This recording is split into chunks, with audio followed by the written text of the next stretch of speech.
এই জান্নাতের বাগান যারা সাজিয়েছেন দূরদারাজ থেকে শোনার জন্য যারা এসেছেন, আজকের মাহফিলের ওসিলা করে আল্লাহ তাআলা সকলকে পরিপূর্ণ হেদায়েত নসিব করেন।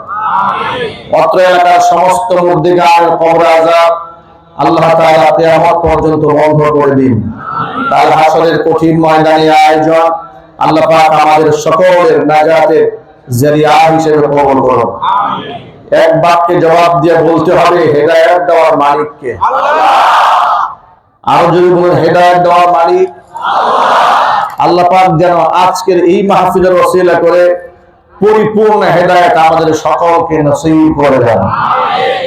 প্রিয় ভাইরা, আজকে যেমন সামিয়ানা টানিয়ে আমরা হাজার হাজার মানুষ এখানে বসে আছি, কিয়ামতের ময়দানে বড় একটা মজমা হবে, অনেক বড় মজমা।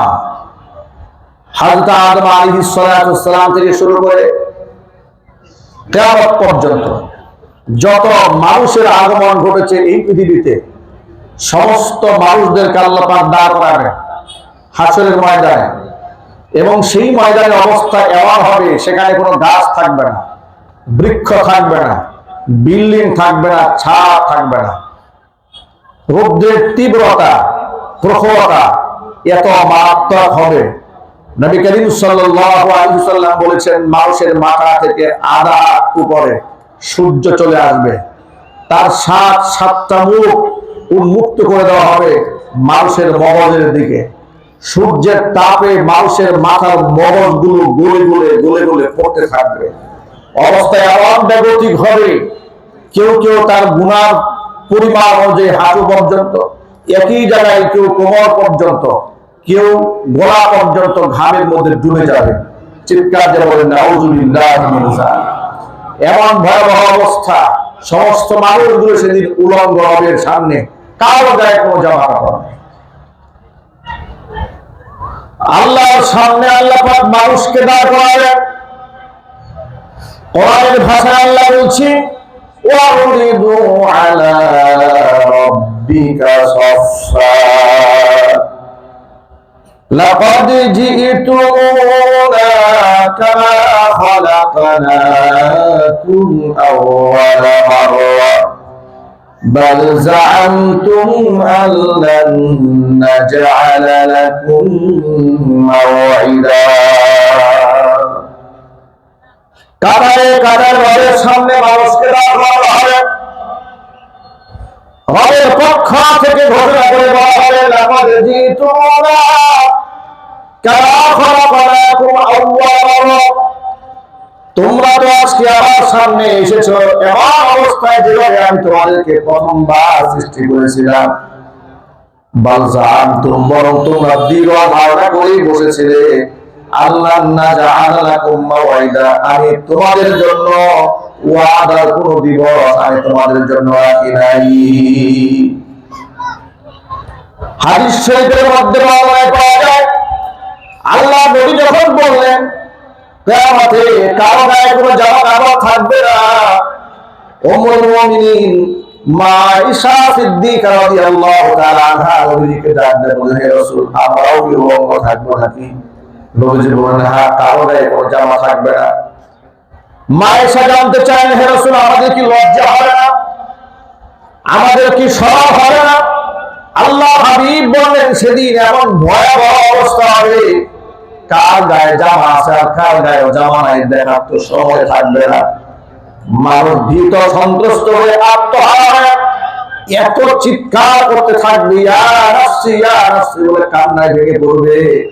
কার গায়ে পোশাক আছে আর কার গায়ে নেই দেখার তো কারো কোনো সময় নাই।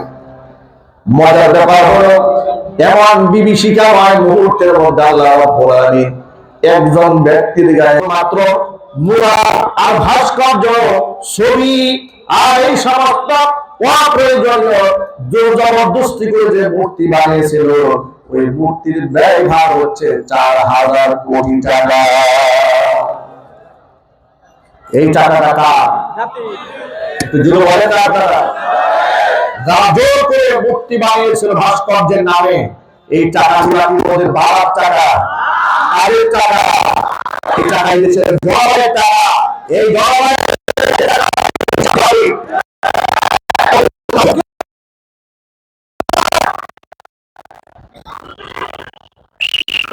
জবরদস্তি করে যখন তারা মুক্তি বানাচ্ছিল, আলেমদেরকে তারা জেল খাটিয়েছে, জরিমানা করেছে, দোষর বলেছে, স্বাধীনতার শত্রু বলেছে, নির্যাতনের স্টিম হুয়া চালিয়ে দিয়েছে। না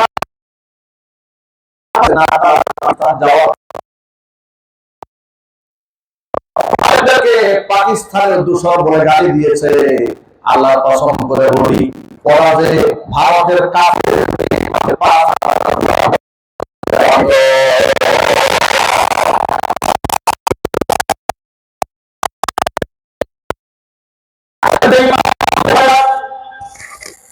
মুসলমানদের দেশের মুসলমানদের ট্যাক্সের টাকায় জোরপূর্বক রাস্তায় রাস্তায় ভাস্কর্যের নামে যখন মুক্তি বানাচ্ছিল, আলেমরা কোরআন দিয়ে দলিল দিয়েছে আল্লাহ পাক এই মূর্তিগুলা বানাতো হারাম করে দিয়েছেন।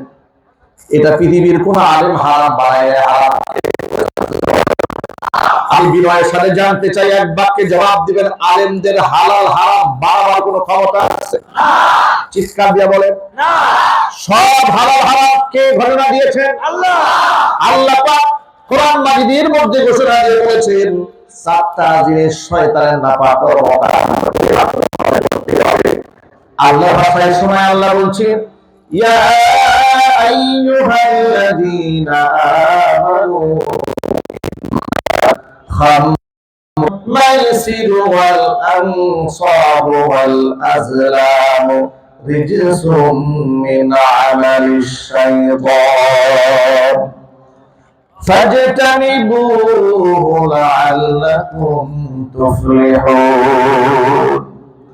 সূরা মাইদা আল্লাহ ব্যক্তহীন ভাষায় বলেছে, ও ইমানদাররা কান খুলে শোনো, চারটা জিনিস তোমাদের পরিহার করতেই হবে, এগুলা শয়তানের নাপাক কর্মকাণ্ড। এক নাম্বার হচ্ছে ইন্নামাল খামরু, নিশ্চয়ই মদ। জোরে বলেন কি? মদ। দুই নাম্বার হচ্ছে ওয়াল মাইসির, মানে জুয়া। জোরে বলেন কি? জুয়া। তিন নাম্বার হচ্ছে ওয়াল আনসাব, মূর্তি। জোরে বলেন কি? মূর্তি। চার নাম্বার হচ্ছে ওয়াল আজলাম, ভাগ্য নির্ধারণকারী তীর।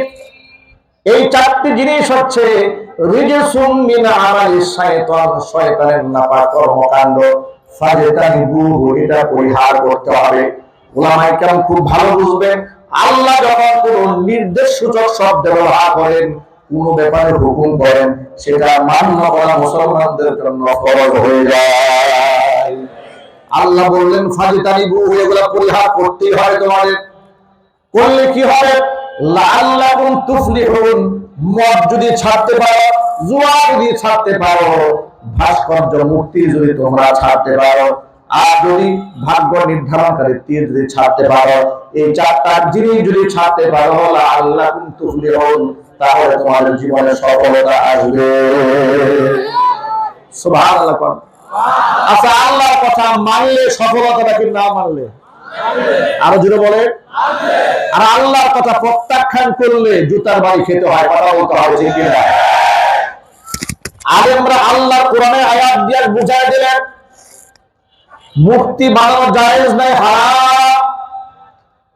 আল্লাহর নবীর একটা হাদিস আপনাদেরকে শোনাই। নবী করিম সাল্লাল্লাহু আলাইহি ওয়াসাল্লাম বললেন, বুইস্তু লিকাসরিল আসনাম, এই পৃথিবীতে যতগুলো কাজ, যতগুলো বিষয়ের জন্য আল্লাহ আমাকে পাঠিয়েছেন, এর মধ্যে অন্যতম একটা মিশন হচ্ছে মূর্তিগুলাকে ভেঙে টুকরা টুকরা করে দিয়া এক আল্লাহর তাওহীদ প্রতিষ্ঠা করা। এবার আপনাদেরকে একটু কোরআন থেকে গল্প শোনাতে চাই। ইব্রাহিম আলাইহিস সালাতু ওয়াস সালামের পিতার নাম আযর। তিনি ছিলেন মূর্তি পূজারী, নমরুদের একেবারে কাছের ব্যক্তি ছিলেন, এবং তিনি মূর্তি শুধু পূজায় করতেন না, মূর্তি নিজ হাতে তিনি বানাতেন, আবার বাজারে বিক্রি করতেন, সাপ্লাই করতেন। পিতার নাম হচ্ছে আযর। এই পিতা আযর মূর্তি বানাতেন, মূর্তি পূজা করতেন, অর্চনা করতেন। ইব্রাহিম আলাইহিস সালাতু ওয়াস সালাম প্রশ্ন করলেন, মা হাদিহি তারাসিলুল্লাতি আনতুম লাহা আকিফুন, কিসের এই সমস্ত ভাস্কর্য যেগুলা পূজা অর্চনা আপনারা করেন? তারা বলল ক্বালু ওয়াজাদনা আবাআনা লাহা আবিদিন। তাদের জবাব ছিল একটা, আমাদের বাপ দাদারা এগুলা পূজা করতো, সেই জন্য আমরাও পূজা করি। ইব্রাহিম আলাইহিস সালাম যুক্তি দিয়ে বুঝালেন, তর্কের মাধ্যমে বুঝালেন, বুদ্ধিবৃত্তিক ভাবে বুঝালেন। কোন বুঝ তারা যখন নিতে চায় না, তখন তিনি একটা কৌশল অবলম্বন করলেন। এলাকার মানুষ যখন মেলায় গেছে, ইব্রাহিম আলাইহিস সালাম মেলায় যান নাই। মেলায় যান নাই কেন? তিনি একটা কৌশল অবলম্বন করে জাতিকে বুঝাই দিলেন যে মূর্তির ব্যর্থতা, মূর্তি বসাওয়াটা। ইব্রাহিম আলাইহিস সালাম তার আত্মীয় স্বজন যখন সকলেই মেলায় চলে গেল, তিনি চলে গেলেন মন্দিরের মধ্যে গিয়ে দেখলেন অনেকগুলা মূর্তি দাঁড়িয়ে আছে। ইব্রাহিম আলাইহিস সালাম দেখতে পেলেন মূর্তির সামনে অনেকগুলো খাবার দেওয়া।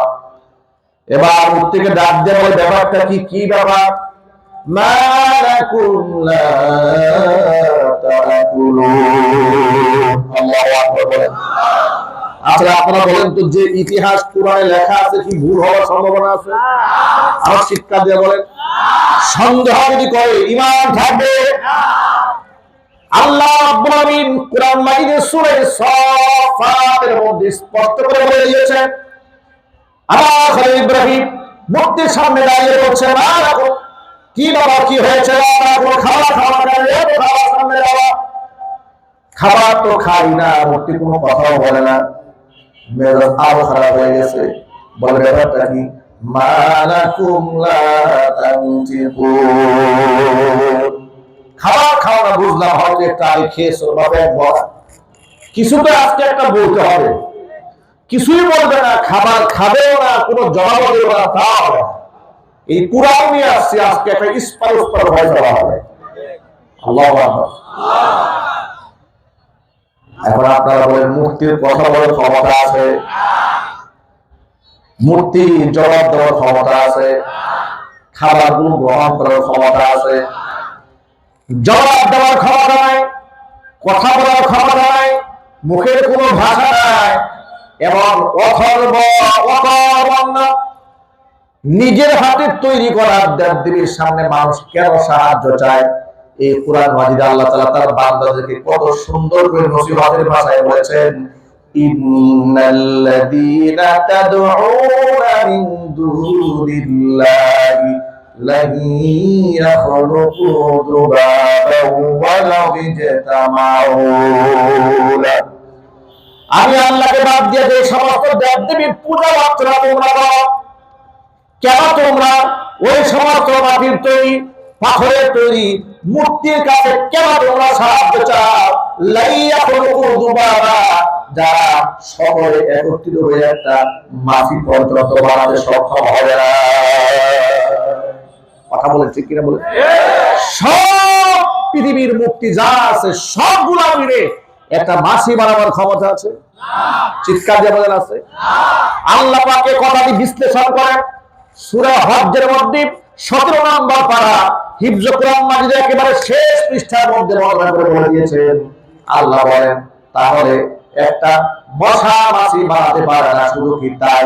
ওয়া ইয়াসলুহু যুবারু শাইআন লা ইস্তানকিদুহু মিনহু, যদি তার চোখের সামনে থেকে এতগুলো খাবার আছে, মশা মাছি যদি খাবারগুলো ছিনিয়ে নিয়ে যায়, এতগুলো হাতের মধ্য থেকে একটা হাত দিয়া মশা মাছির কাছ থেকে খাবারটা রক্ষা করা বড় যোগ্য নাই।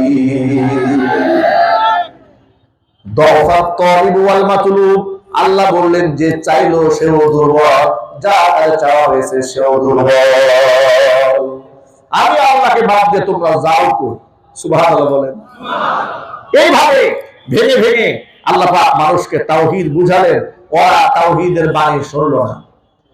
ইব্রাহিম আলাইহিস সালাম যখন দেখলো যে কাজ হয় না, এলাকার মানুষ কথা শুনতে চায় না, এগুলার ব্যর্থতা স্বীকার করতে চায় না, তখন তিনি একটা কৌশল অবলম্বন করলেন। এলাকার মানুষ গেল মেলায়, তিনি গেলেন মন্দিরে। মন্দিরের মূর্তিকে ডেকে বললেন, খাবার খাও না কেন? জবাব দাও। কোনো আওয়াজ নাই, কোনো কথা যখন বললো না, হাতের মধ্যে ছিল কোরআন, কোরআনের ভাষায় শোনায়। সূরা আম্বিয়ার মধ্যে 17 নম্বর পারা হিফজুল কোরআন মাজিদের 6 নম্বর পৃষ্ঠার শুরুতে আল্লাহ পাক বলে দিয়েছেন, ফাজআলাহুম জুদাদান ইল্লা কাবীরান লাহুম লাআল্লাহুম ইলাইহি ইয়ারজিউন। আমার খলিল ইব্রাহিম মূর্তিগুলোকে ভেঙে টুকরা টুকরা করে দিয়েছে, ইল্লা কাবীরান লাহুম, তবে মাঝখানে বড় মূর্তি যেটা ছিল সেই বড় মূর্তিটা ভাঙে নাই। বড় মূর্তি না ভেঙে বড় মূর্তির কাজের মধ্যে পুরাটা জুড়াই দিয়ে মন্দির থেকে বের হয়ে গেছে। বড় মূর্তির কাজের উপরে কুরআন ঝুলিয়ে মন্দির থেকে যখন বের হয়ে গেল, এলাকার লোকেরা মেলা শেষ করে যখন বাড়ির উদ্দেশ্যে রওনা হয়েছে, তারা মনে মনে ভাবলেন, মেলা থেকে কত সুস্বাদু খাবার কিনলাম, ভগবানকে যদি খাবার একটু না খাওয়াই তাহলে তো ব্যবহার করা হবে। ভগবানকে খাবার খাওয়ানোর জন্য সকলে ছুটেছে মন্দিরে। মন্দিরে গিয়ে দেখে মাঝখানে শটান হয়ে বড় মিয়া দাঁড়ায় আছে, আর ছোট মিয়া যার সব শেষ। এই দৃশ্য দেখে তারা বলা শুরু করে দিল, ক্বালু মান ফাআলা হাযা বিআলিহাতিনা ইন্নাহু লামিনাজ যালিমিন। আমাদের দেবতার সাথে এই আচরণ যে করেছে সে জালেম। এখন কে করলো এই কাজ তথ্য করতে হবে। নমরুদ গোয়েন্দা টিম লাগিয়ে দিল, তথ্য উদ্ঘাটন করা হলো। এলাকার মানুষ বললো, আমাদের দৃঢ় বিশ্বাস এই কাজ ইব্রাহিম ছাড়া কেউ করে নাই, কারণ আমরা দেখেছি শিশুকাল থেকে এই ছেলেটা আমাদের দেবদেবীর সমালোচনা করে, সুতরাং তাকে ছাড়া এই কেউ কাজ করতে পারে না। নমরুদের সামনে গিয়ে তারা স্টেটমেন্ট দিল, قالوا سمعنا فتى يذكرهم يقال له إبراهيم।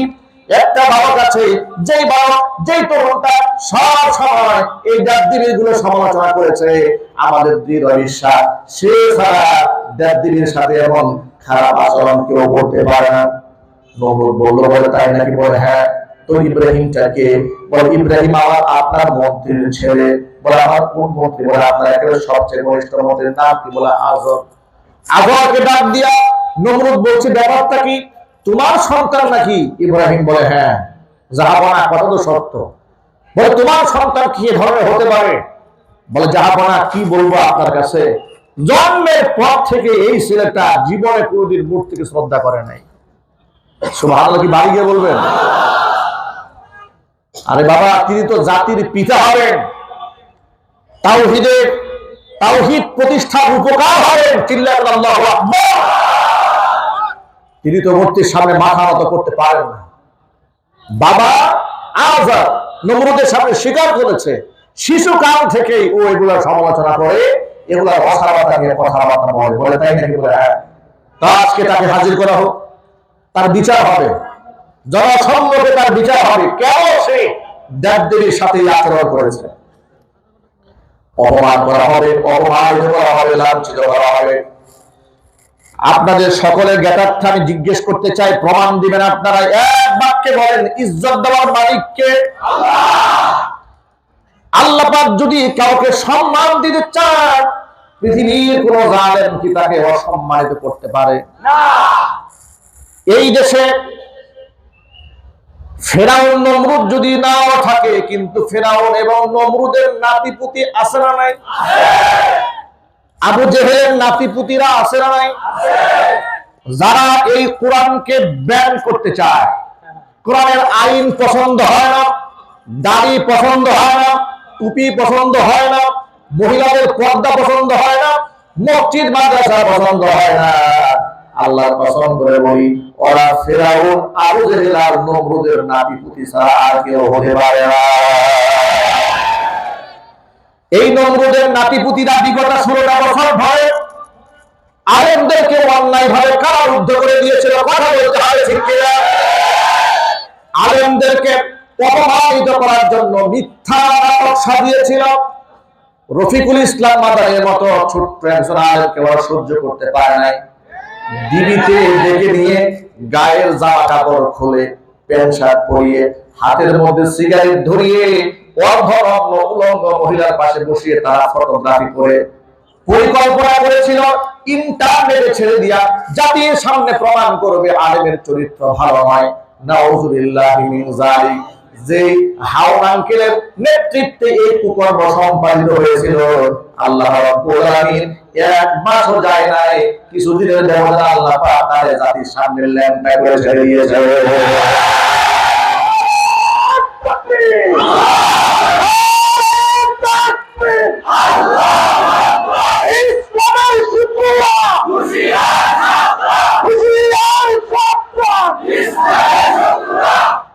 মামুনুল হকের মতো একজন সিংহ পুরুষ বাতিলের সাজিয়ে কখনো আপোষ করেন নাই, সস্ত্রীক ধর্ষণের মামলা করে দিয়েছিল। স্ত্রী আমার স্বামীর বিরুদ্ধে কেমনে ধর্ষণের মামলা করে, এটা গাঁজাখোর আর মদখোর ছাড়া কেউ বিশ্বাস করতে পারে না। কথা বলতে হবে ঠিক কিনা?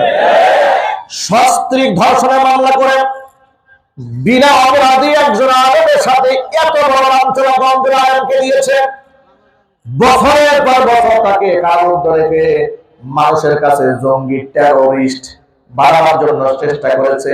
বুলেট প্রুফ জ্যাকেট পরিয়ে, দু হাতের মধ্যে হ্যান্ডকাপ পরিয়ে, পায়ের মধ্যে ডান্ডা পরিয়ে আদালতে যখন তোলা হতো, দৃশ্য দেখে চোখ থেকে দরদর করে আমাদের পানি পড়তো। আলেমদের সাথে কেমন আচরণ! আমার মতো আদনা একজন গুনাহগার মানুষ 2018 সালে